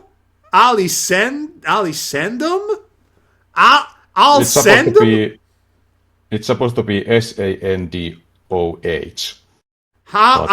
Alisendo? Yeah, just a made-up word. It sounds foreign enough. Oh boy. Oh boy, indeed. Matti, Ekrone is not even an actual word. Matti, I couldn't help but notice that you're really white. You can. It's the lack of sun. Yeah. That's not really an excuse when you have the sun for 6 whole months, non-stop. Okay, never mind. You can call me Prayer. If you wish, I will not. Prayer! You're the world's most successful superhero. Really? These clowns. The world's most Amy the 2D image. The world's most successful superhero team. The priest guy. Okay. Matti, I could not help but notice that all of your teams lack thematic cohesion, which is often a fundamental asset for superhero teams, you know? You just threw a bunch of random people together, a witch with a chemist, right? A priest with Neo from the Matrix. Sometimes that can happen. People get together and they may not come from same backgrounds, but they still have a common cause and whatnot. Yes, but to make up for that, they usually dress in a way that complement each other, or have powers that complement each other. They have a cohesive aesthetic, to signify that they are a team. Yeah, most of these just use their civilian clothes. There are exceptions, like Teen Titans, for example, but still, they look good in terms of color scheme. They look good together. I mean, they are all black and white here in a color scheme, so I mean, Yes, this is but the- I am still distracted by the fact that Neo is hanging with a random priest in a superhero team. You know? Yeah, well, the scholar scheme, keep in mind that this is came about the same time as Heroes, the TV series, which had the more realistic approach on this superhero stuff. What do you mean costumes? That's stupid. Anyway, let's continue on. And there is also James Priest... Breckholm. James Priest Breckholm. Dreckholm. What did I say? Breckholm with the B. James Priest Stockholm Syndrome. There we go. Nice to meet you. Everything he says, it should be sung as if it were some kind of sermon. I am the priest. Amen. Like that. I think it would be funny. For about has been 5 minutes. idea. My sisters always said that I have the voice of a priest. I'm sorry. My condolences. I wasn't sure how to take it, and I'm not sure how to take it now. And actually Keanu Reeves as Neo. Okay. Just Neo. And Keanu Neo Reeves. Just Neo. Whoa. I know Kung Fu. I'll be John Wick in a few years. You're breathtaking, by the way. And I'll be cool again. Anyway. So, what I forget his voice. So what brings you here? A threat named Sodium Man is coming towards LA, and we plan to stop him. Look, this is... Hey, it's my praying time, James. You continue. Okay. Hold on a second. Okay, so the Afghani man is named Prayer, the priest man is named Priest. I feel like Prayer would have been a better name for the priest guy. Unless the Afghani man is also deeply religious. So here's the issue. I figured out what the problem is with the LA team. You have two teams here. One half is themed after religion, the other is themed after fictional characters. And you smash them together. So which one is Amy? Amy was used to be a political cartoonist in his civilian. Her civilian Amy life. is more. Amy as a fictional character fits better with Neo. Barely. But still, like I said, it's two halves of two different teams smashed together. That's why it's been bugging me the wrong way. Yeah. Because you could have a superhero team made of nothing but representatives of different religions. Where are we now? Look, this is personal business, bugness, and we would like to take care of it. What do you say, Ali? If only I could read. Desude.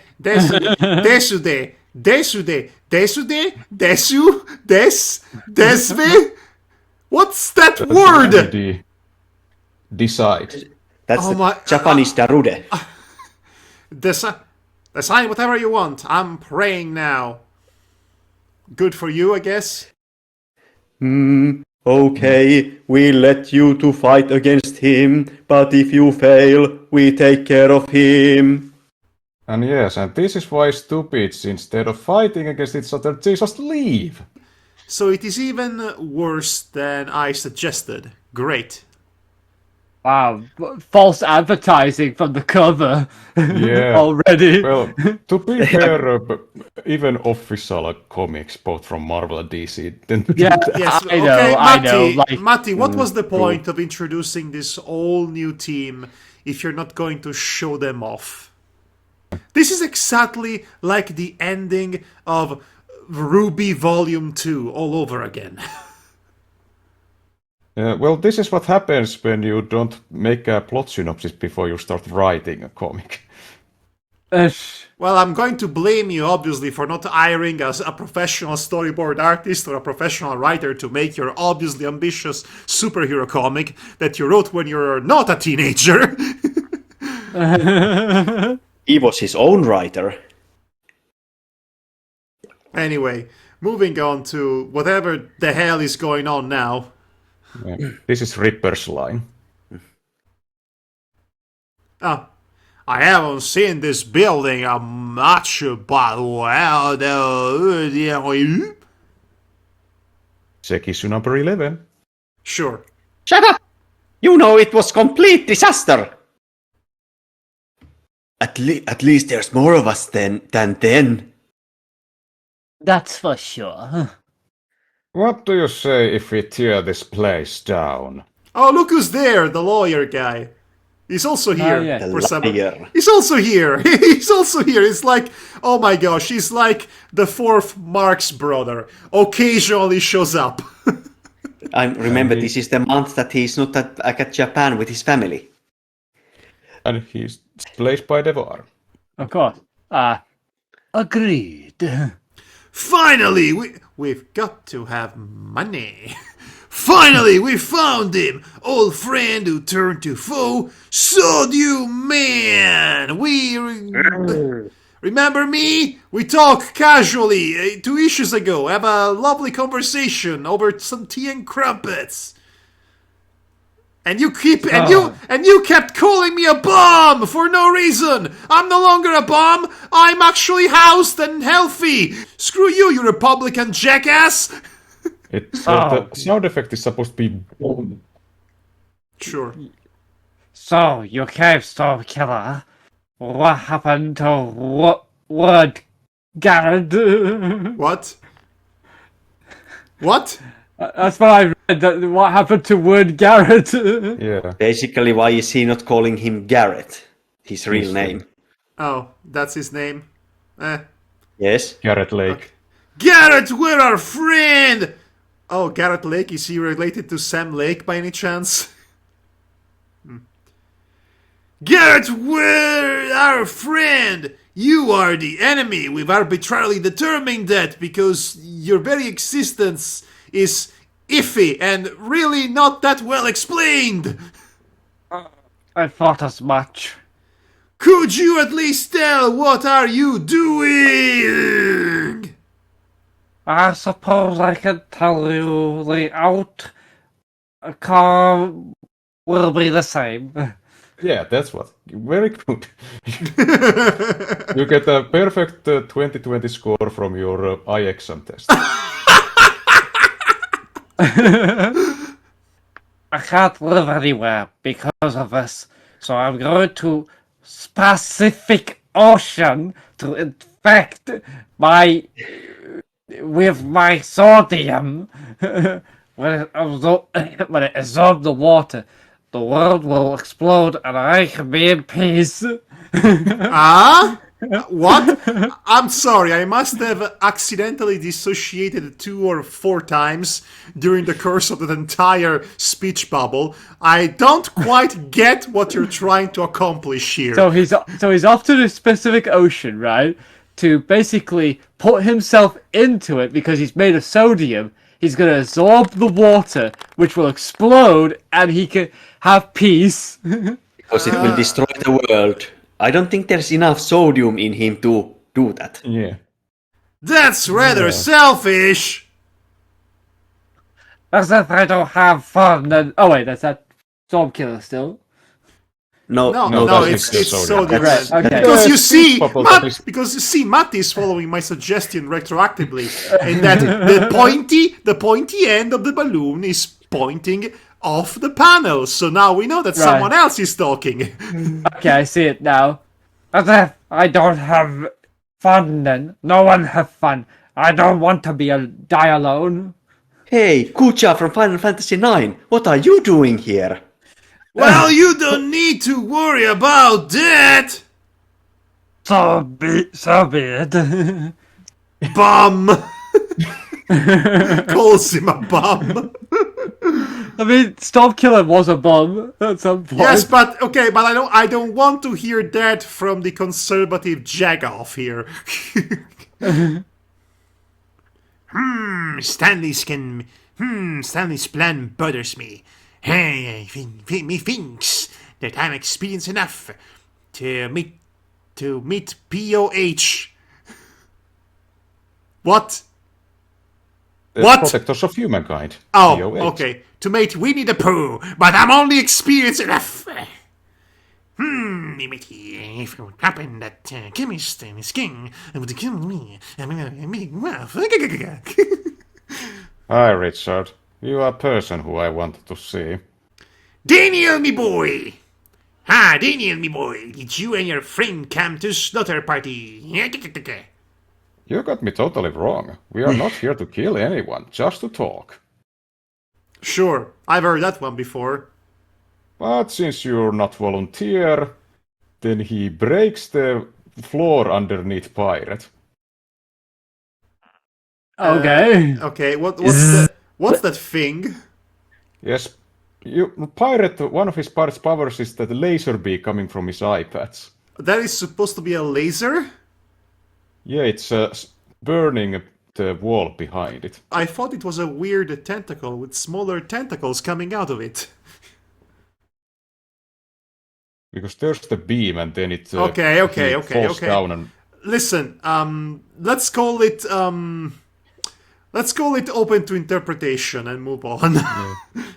And then a Pirate falls to the next floor and Chemist jumps after him. Was that And necessary?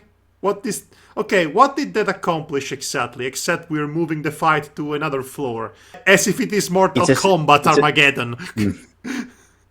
It's a stage transition. Yeah. And then a Pirate tries to slash him with his hook hand, but Chemist then does this kick. He knows Kung Fu. He knows He's Kung Fu. unconscious now. He's unconscious now, but getting him out of here won't be easy task. Better not to meet other members of EOP. You know? I mean, the one time it would have been helpful to leave more than one person at headquarters, I suppose. They left half of their members at the headquarters. Why did they only find the pirate man? Well, Chemist only met him, but yeah, Almost, let's see how... almost like dividing your powers in two when your enemy team has all of their members was a stupid idea. I thought the name of the comic was Energy Core of Power, but this is more like Energy Divide of Power. You know what I'm saying? Yes, you do. You have the new character, the new girl on board. You haven't shown off her powers yet. And you don't let her join the fight against the big bad. You leave her at this place, and maybe, hopefully, the other enemies will show up to fight her instead.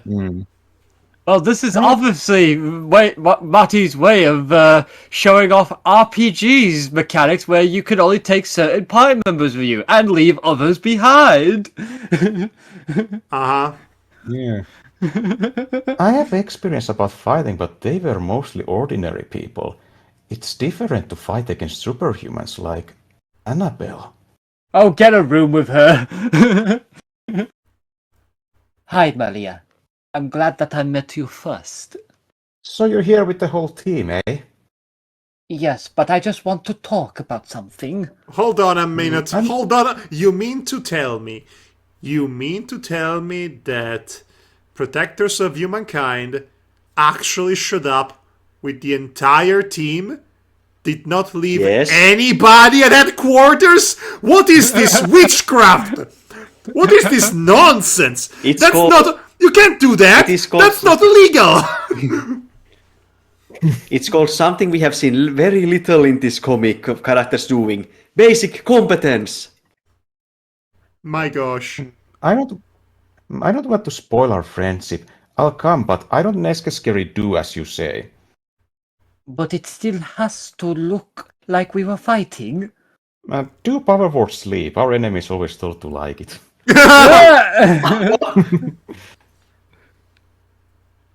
Yeah, because witch knows D&D magic.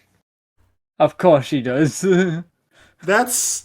Our word that's- sleep? That's an actual legitimate joke that you wrote in this? I'm surprised. I mean, I guess it was a joke. I mean, it's not funny, but a good attempt. I appreciate it. Anyway. Awkward silence. Although he was alone and we were 4, although you could have been more than 4, I might add. You could have been 10, or even more than 10, if you were... Never mind. Why am I angry at a fictional character from a comic written by a teenager? That's silly. I'm silly. Although he was alone and we were 4, Sodium Man was an easy opponent. Time Empress, attack! What is this Yu-Gi-Oh card? And I am voicing Leichan, yes. It's not easy, he's too hot to attack. You can say that again! Hottest man in ENERGYCORE of Power. And apparently Saru Gandalf is back. It's alright, I don't have any place in this world. Oh, There's Saruman. is that so, Mr. Lake? I disagree. You can still grab my offer. I think it's very generous indeed. You're Saruman, aren't you? Can I have your autograph? I loved you in Mrs. Doubtfire. He doesn't know his movies. That's the joke, okay. Anyway. I'm glad that someone says my real name. But seriously, Sodium Man is with me! You could help to make the world a better place. Wow, with my world order. I will do something. Coalition. My new order coalition is a bit redundant. With my new world order coalition, as offer is only a month old. What? What did I just The read? last issue. Yeah, he only offered it a month ago. Okay, but what is that sentence supposed to mean? You should join my world order because we existed for 1 month? Yeah, with me you could help to make the world a better place with my world order coalition. Yes, Or and something. which has been around for a month, apparently. The No, the offer offer. that he made to Sodium Man is a month old. See, that's what was not clear to me. The rest of you, out of my way! Hood! She. How did That's you? lucky guy. Yeah, that is Lucky Guy. Yes, indeed. same voice as Stormkiller, that's the Yeah, joke. they- How did you? My magic can easily penetrate your something. It's luck. Oh my god, luck penetrating magic. How do you even stack that? I don't remember that from the books or the movies. And who's that? That's Stormkiller. Storm Killer turning into the storm. Ah, but even your magic needs solid targets to work. Well, but you see, my lad, the joke's on you. because I read up in One Piece. I'm all caught up. I know what it takes to beat you Ruja types. That was dumb. You can't penetrate. That is such a. Why are you giving him what should be a Gandalf line? Really? You can't penetrate. Aye. Huh. Zoink. Well, hello there. Zerk! And, Zerk! and what's up, Doc? Oh god, this is like boof back So- ball. Zerz! Are you able to follow the battle choreography? Not especially. Let's say that we do, and then we can move on. Yeah, this okay. is probably the first fight the Stormkiller has managed to win. Oh wow, that's so true. Aside from the original Storm, that is. So let me Yeah. get this straight. So Saruman basically was gonna be hit by Stormkiller's lightning bolt, but he basically then deflected it upwards. But Stormkiller comes back down as a lightning bolt, reappears fully, and then hits him. And hits him Sure. again. And again. And again. Yeah. That's Rapid lovely. success.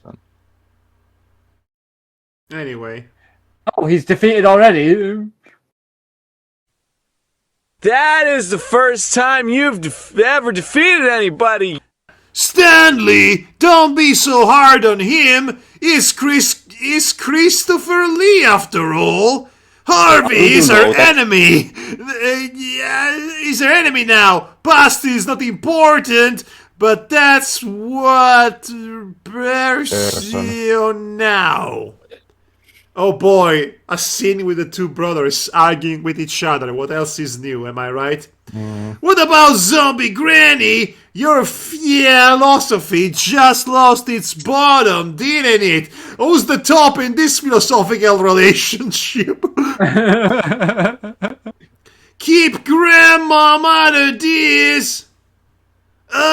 Hey guys, I'm also here, remember? Saruman, I suggest that you leave. I'll come after you. I'll come after you. Oh. He goes to a teleport. Okay.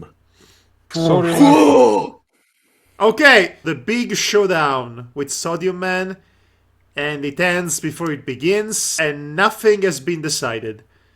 Energy core of power, baby.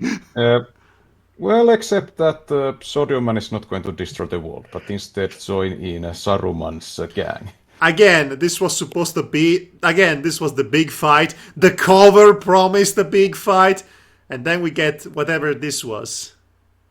Classic Well, energy core yes, of power. I had at one point, I did plan to kill Sodium Man in this issue, but then I decided to go with this, whatever this plot is. Nice. Give Very him nice. some more issues to live. Boy, But howdy. he would have died in issue number 22. Lovely.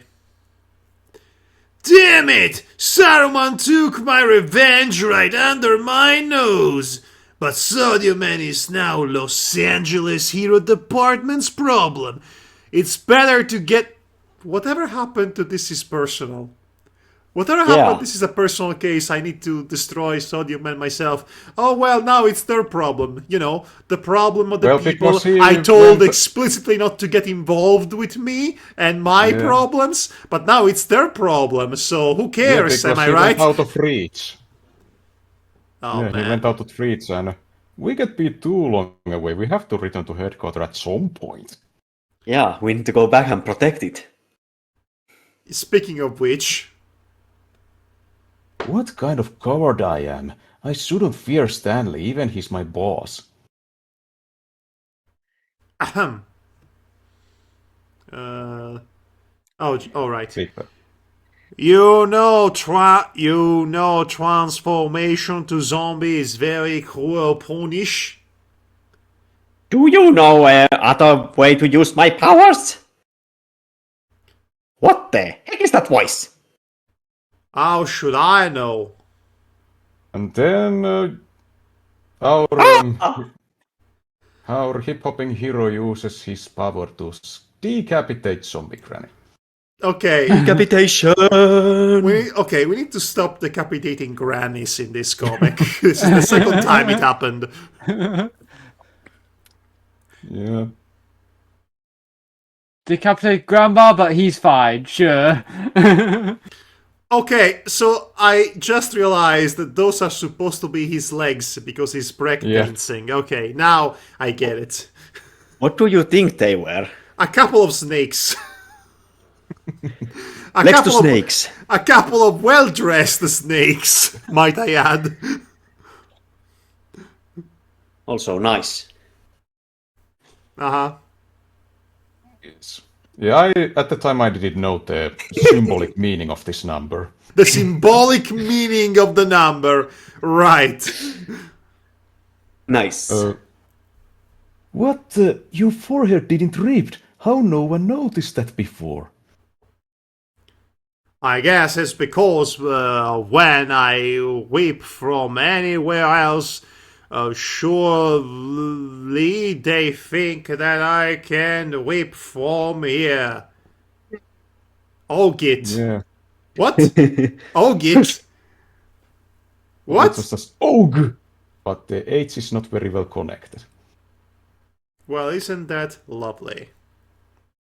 And then comes more battle choreography. He tries to use the breakdance and goes through a door, then raises, and then Ripper reaches for Zombie Granny's rifle, and Plum indeed. Does he actually die? Well, let's see what happens. You don't know yet. It's So not the no, end. so no then. Because last time I asked you this, you were all too eager to confirm a character's death. Well, because he actually did die in that moment. Too bad that I had to kill him. Okay, Emily, let's go. You see, he's still getting up. Stanley thinks that I'm only a child. I haven't gone in cool operation. Well, you're going to get your wish soon, dude. Oh no. Hey, it's Muscle Boy. Watch out. Watch His out! look is great. His Watch look out! is great. Don't go back to the past, Muscle Boy. Watch out! Finally. So, me thing fun. Something Me- fun. Me fun! That yeah, I don't know how to do the spelling of English words. Well, it's less that and more you were trying to fit something into the bubble that you made, but you thought that was the best way of doing it. Good job. And then there is Oh! lots kicking, and then Slap. Ratman is smashed through a wall, and then Muscle Boy jumps, and Uh-oh. Through a window. yep, through a window, because he's a rascal like that, and a hothead. And they land on their van. They had. Ah. Liar, get this hulking beast off me. Ratman, take this for your aid. Yeah, that's Liar's katana, and then he takes that and just hits Muscle Boy unconscious. Wow, that easy. Apparently. That seems to be the theme in all these fights. Yeah. Hey Waldo, if you beat that Muscle Boy, you would help me a bit. Pirate is not the lightest man in the world. And me too, it's not nice to drag someone 3 floors down. We have nothing to carry except Emily's head. Can you repeat that? Shut up. Okay. Discord really hates that, apparently. Jack, where's Yeoman? I'm sorry, Daniel, but I had to finish him. Sigh. I expected... Why are you sad about killing somebody? That makes no sense to me. That's chemist line. I expected that this might happen, but what is done is done. My stepfather will kill me when he sees this car. Ah, because it has couple Oh, they of, landed on a car! That's where they landed on. Okay, good to know. Yeah, I ran more precisely, but yeah. Must get the doctor. This is Mike Johnson. Yes, that Mike Johnson. I'm shot badly. You could come in a hurry. Just one last thing. And then Chemist uses his powers to just crack the headquarters open from the middle. Okay, Magneto. What the? And then the whole thing crumbles down, and Mike is there like, oh! Oh no! And Don't that tell is me the- this is gonna be his thing. He's gonna be like a character that is always gets into situations like this where it's darkly comical that he's constantly on the edge of dying, but then it's like I'm okay. And then there is next Not time, answering that one, eh? the visitors. What? Do you want me to spoil every single thing? Next time, a Jean Reno classic, The Visitors. And I gonna... Yeah, because the next issue is going to introduce extraterrestrials into the mix. What? I was with the name like that. I was expecting aliens. Okay, So we're gonna see E.T. then, I guess. so it was either going to be The Visitors, as in the classic TV serial, or The Visitors starring Jean Reno. In that case, we have a time-traveling Frenchman from the Middle Ages. So, I yeah, would we're gonna- I would have preferred the latter, because it would have been more original than Aliens. Yeah. From this day on, postal service orders and deathbeds are in number that. Sorry about the problems, old number. Were you planning to mail this to fans who ordered it online or something? Nah, I just does flavor text for fun and giggles. Okay. Well, Matti, this is it. This has been issue 14 and then 15. We've done it. We covered them head to toe. I am spent. I don't know about you guys. Yeah, it is late. The quality of our jokes really went downhill after Kung Fu.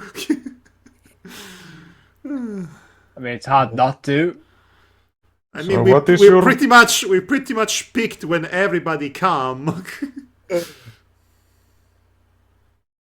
So yeah, that is exciting cliffhanger, and we shall see what will happen in the some point that what will happen in X2 number 16, which with its hold on, where was it? Yeah, with its 158 panel is the longest issue in this series.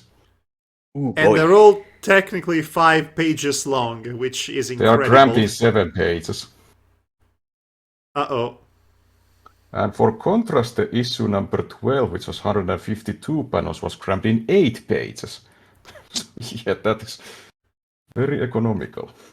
Oh my gosh. Okay, well... Hey, Yeah, and I did censor that because that is my actual phone number. I assume that to be the case. Regardless, hey guys, I really had a good idea wanting to read these comics again. Yeah. Definitely one of my better ideas. I'm glad we all had fun. I'm definitely not feeling emotionally spent after all that. You know how it is with the pressure to perform and be funny. Well, hopefully we managed to be at some level at least. I thought so. Oh no, anyway. these comics are highly entertaining. It's just that Yes. perhaps we're not equipped to handle more than one comic at a time, I realize. Well, let's see how we feel like after the next issue. We still have multiple ones left. Yeah, we still have we some issues to tackle. Oh, we have so many issues. So many issues indeed. Yeah. Yeah, we still have 3 completed ones left and then the 2 unfinished ones. So that's like 4 complete issues. I'm not sure how we're going to tackle the unfinished ones, or indeed how we're going to see the end to this story overall. I think the only appropriate way to end this run would be to invent a finale on the spot. Improvise one. Well, that's what we can do after we finish the final unfinished issue. I guess we'll see once we come to that bridge. Yeah, as I mentioned, the one unfinished issue is the issue for this old continuation. The other unfinished issue is the reboot issue. Okay. Well, Matti, it's been a pleasure as always, but I think I want to go now and cry on my pillow for a while. Thanks for the experience, no doubt. Thanks for the memories. I'll see you all in therapy. I have been Madhog Thy Master. And I have been joined by, yes, Matti Mali, you.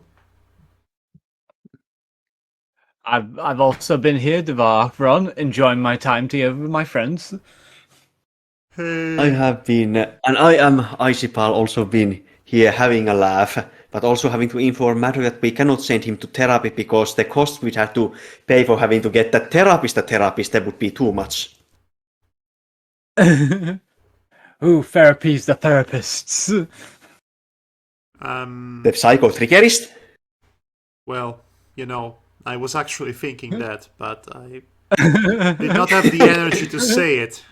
Nevertheless, good night, everybody. What you need is an exciting issue of ENERGYCORE of power! Good morning. Everybody. That has the exact opposite effect on me. ENERGYCORE more like the depression fringe, I guess. Like chemist's new haircut. There. Final joke of the night. Bye. So, drain edge of power? Goodbye and good morning. Take care. Yeah, take care. Bye.